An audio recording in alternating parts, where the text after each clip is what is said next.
Life is a virtue. As human beings, we have the ability to think beyond our basic necessities of life. We have invented numerous modes of transportation. We have elongated the lives of many individuals because of improvement in medicine. We have been able to map the progression of species. We have learned about evolution, adaptations, and amazing advances that our species created. This truly is a privilege. Sometimes, however, we focus only on what benefits the progression of human beings. We do not pay attention to the consequences, and we do not pay attention to how our actions affect everything else around us. We forget the reason we are here. We forget who we owe our lives to, and this is Mother Earth. The Earth provides us with an immense amount of high-quality support. The food we eat, the water we drink, the air we breathe, the natural medicinal herbs that aid cure. And yet, we are ignorant to this. We use natural resources as if they are endless. We become dependent on these resources. And when they run out, we search for more natural resources to use and abuse. The growth of the human population is an issue because Earth has a carrying capacity. It can actually only support and provide for a certain magnitude of a population. And yet we mindlessly use it up and do not show our gratitude. We do not try to save what we have destroyed. This world is an exceptional home. It is our home. We must express our gratitude to our habitat by giving back and supporting the growth of other species. What I am here to talk about does not affect daily human life directly, but our daily human lives affect them. Do we want to sit around and think only of ourselves? We have the ability to be aware and advocate for all creatures around us. Let us join together and show our appreciation for the world. Let us show our appreciation for the beings we share our lives with. Let us show our appreciation for giant pandas. When you're reminded of a giant panda, you instantly smile. These are the cutest, cuddliest bears in the wild. The daily life of a panda consists solely of eating. They roam around munching on bamboo, shoots, and leaves. When they get tired, they stop wherever they are and fall asleep. Once they wake up, they're ready to eat again. Their eating cycle lasts 14 hours a day. The clown-like mask you see evokes human affection. These animals are creatures that worry only about the simple things for survival. What these animals don't know is that they have a problem. The dilemma is that they are endangered. Their habitats are being destroyed. This takes away their homes and their food. The bamboo they eat matures and blooms out, causing the plant to die, and cut off the diet needs of the bears. Pandas have low reproductive rates, and some are still hunted for their hides. The habitats of giant pandas are limited to the high-elevation bamboo forests of China, and these are being increasingly depleted. This is because of China's industrialization. We humans are destroying animal habitats to make more space for setting up our own factories. These factories, our overpopulation, and the way we live our lives negatively affects the entire world. But today, I'm just here to stand for the fat, fluffy future of the panda bear. Along with destroying the food and homes of these innocent animals, is that this deforestation separates the forests from each other. The areas in which pandas live are so isolated from one another that when the bamboo blooms out and pandas need to migrate to another forest, they cannot. By cutting down the trees, we are fencing in the giant pandas. We are also cutting off their interaction with other panda populations, thus limiting the diversity and reproduction. An example of this large detachment was clear from the research done with China's Qingling forest pandas. There are so few pandas in the area to mate with that inbreeding becomes an issue. Within a few years, all pandas in the Qingling forest will be first cousins. The level of inbreeding can cause extinction through the many harmful mutations, one being vulnerability to disease. Giant pandas reach sexual maturity after 7 or 8 years and can reproduce until 20 years old.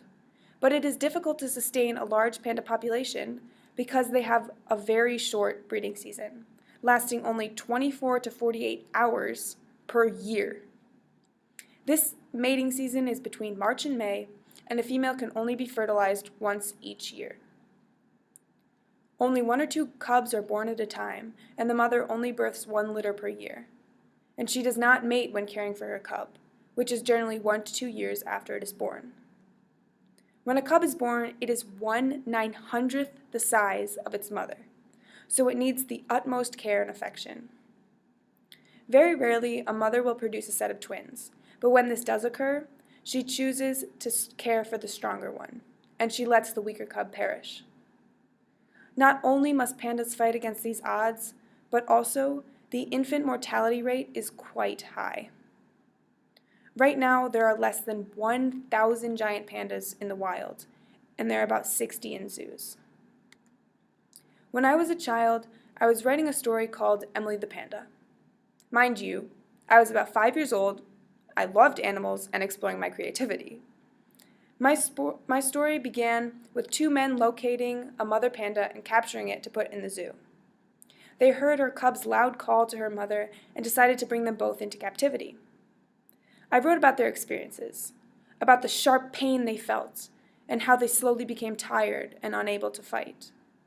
I wrote about her nervousness as these strange 2-legged creatures approached her and picked her up. She could not fight back. I wrote about the drive bouncing around in a dark space. And once they arrived at the zoo, I wrote how Emily had to hide behind her mother. All the humans coming and staring at her through the bars continuously frightened her.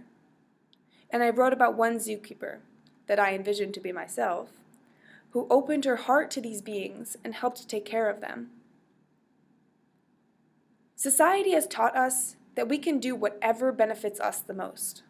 We can cut down trees for lodging and pluck the animals from their home and move them into captivity for our own entertainment. This is just not right.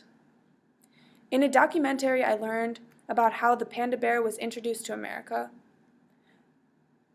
The first time the panda was brought to the United States, people instantly loved it, but people saw this wonderful being as an it. The living animal was treated as if it was a child's toy, put under blankets and given a stuffed panda to play with. The craving to see these animals grew. This fad was called pandemonium. More and more pandas were brought into captivity, but the zookeepers were not educated on the needs of these animals, and nearly half died within the first 5 years. The idea to increase the population was to breed pandas in captivity and release them into the wild. But because of the environment in the zoos and in captivity, the survival of newborns is very slim. At this point, the protection of pandas in the wild will be critical for the survival of the species. We have had success. A professor in China had fallen in love with this creature and dedicated his entire life to the conservation and protection of this beautiful bear.